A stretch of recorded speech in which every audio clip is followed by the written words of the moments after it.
What's going on, you guys? It's your Huggable Hipster here, and welcome back to my channel. Today we're going to be diving into a discussion topic, the physical versus digital debate. I'm seeing so many people bring this conversation back up again on Twitter, and I thought, you know what? This might be a good time for a conversation on YouTube about this topic. So as a lot of you guys know, if you guys don't know, hi, I'm a physical collector. I love collecting any and everything physical when it comes to games, figurines, art books, you name it. I am very much a collector. It's a very expensive hobby, but I am a collector.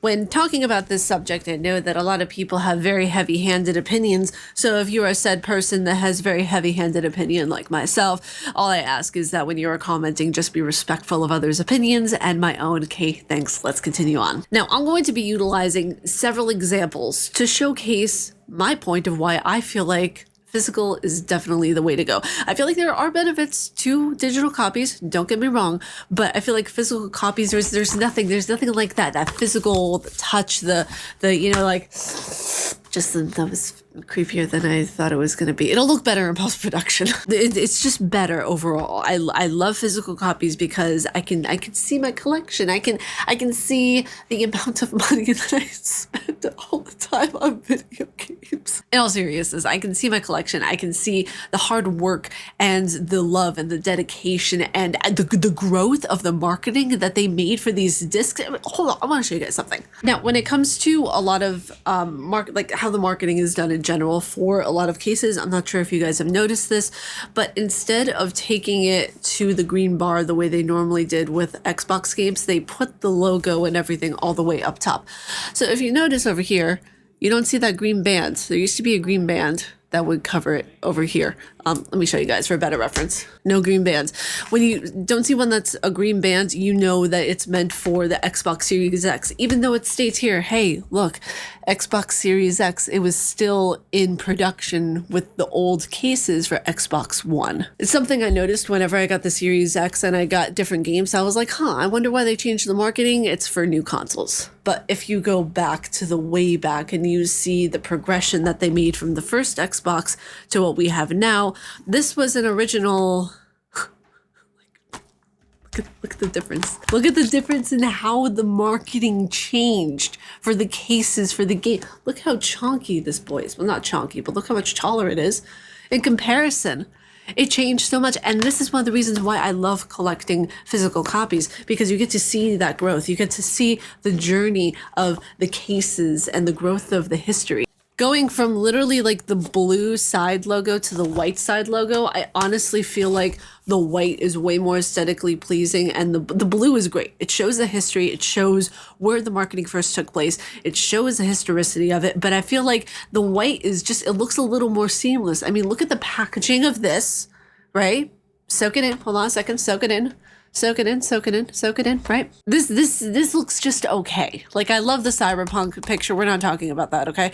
Which one would you literally go for first marketing-wise? Which one would you rather have on your shelf? So that's another reason why I collect digital mostly. I want to be able to see the history. I want to be able to see where everything started from point A to point B. And now that I can actually have the ability to collect all these things, I love being able to see, like, for example, when I show Blood Rain, how that case started to where we are right now in terms of progression with the marketing and the aesthetic of how branding is done. Now, another really huge reason why I am a big supporter and a big, I want to say proponent of physical copies in general is for the basic fact that when you buy a physical game, that game is yours. That is your copy, that is your game. That is something that you keep and you have it forever, whether it's not backwards compatible or not. You can still utilize the game with whichever platform it was made for. When you have a digital copy of a game, that's when things start to get a little tricky when it comes to the devices, when it comes to the whole hardware aspect of it. Take PT Silent Hills, for example. But that's a perfect example of why digital is so risky. When everything went down with Kojima and Konami the way that it did, it prevented people from being able to play it. Why? Because Konami removed, well, technically Sony did, but you know what I mean.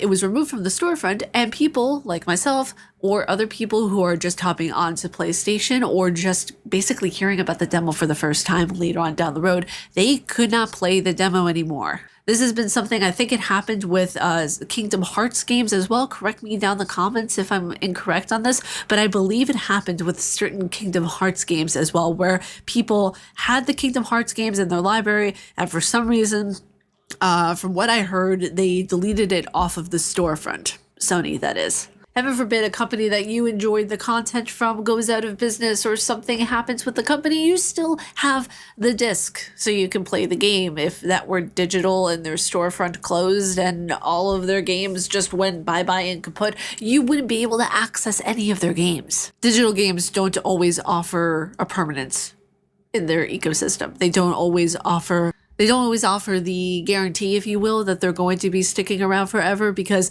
with digital, anything can happen, anything is possible, and at any time, those games can go bye-bye. This really sunk in for me when my Steam account got hacked, and I almost lost every single game I had ever bought and was ever given to by a company. It was one of the most scary, anxiety-inducing things that had ever happened to me on the internet, because at any point, like, this person literally was harassing me, and it's just another story for another day.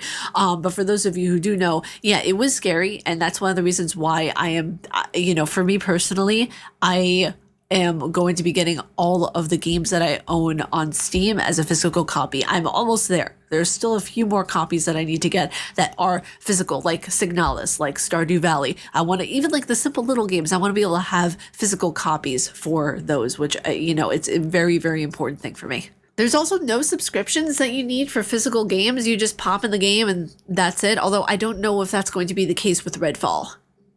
They're saying that you need to have internet access and that you need to be online in order to play the game, which is one of the reasons I'm not going to get it.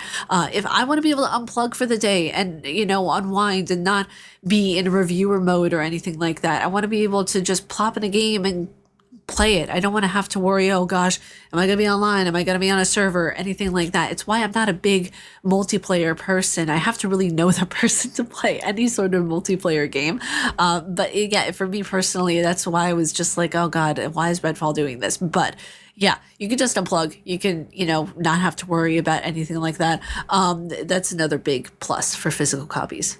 Now, this last reason of why I think physical copies for me personally are absolutely the best is that once you have a physical game in your hands, it's yours forever. That's it. There's no licensing issue or anything of the sort that can prevent you from putting that game into your PS5, your Switch, your Xbox, or anything like that, and playing it. Really, the licensing issues on digital versus disc, that was always such an argument, I feel, between gamers, because it's like you don't fully own a digital copy. That's the thing. At the end of the day, when it comes to physical copies versus digital copies, buy whatever you like and buy whatever feels comfortable for you, but understand that there is negatives to both. Like, I realize, yes, physical copies, they take up so much space, and when you are moving or when you're transporting them, it can be a pain in the rear end to just pack up all of that and find places to put it. I get that. It's a hassle. But it's also a hassle to find storage for digital copies as well, because you can only put so much storage in your PS5, Xbox, or Switch. You could probably put unlimited storage if that's the case, but I'm not sure that, consoles and the Switch or anything like that holds unlimited amounts of storage, but I'll have to do more research on that. There's a lot of pros and cons to each side of the arguments, and I would love to hear your guys' opinion down in the comments below of what you think. Do you guys like digital copies better? Do you guys like physical copies, or do you like a mixture of both? But that's it for today's video. If you guys like my face and what I do, please be sure to subscribe and hit that bell down below. I make videos every day here on YouTube. May you find your worth in the waking world, dear hunter. Stay casually nerdy, and I will see you all in the next video. Umbasa.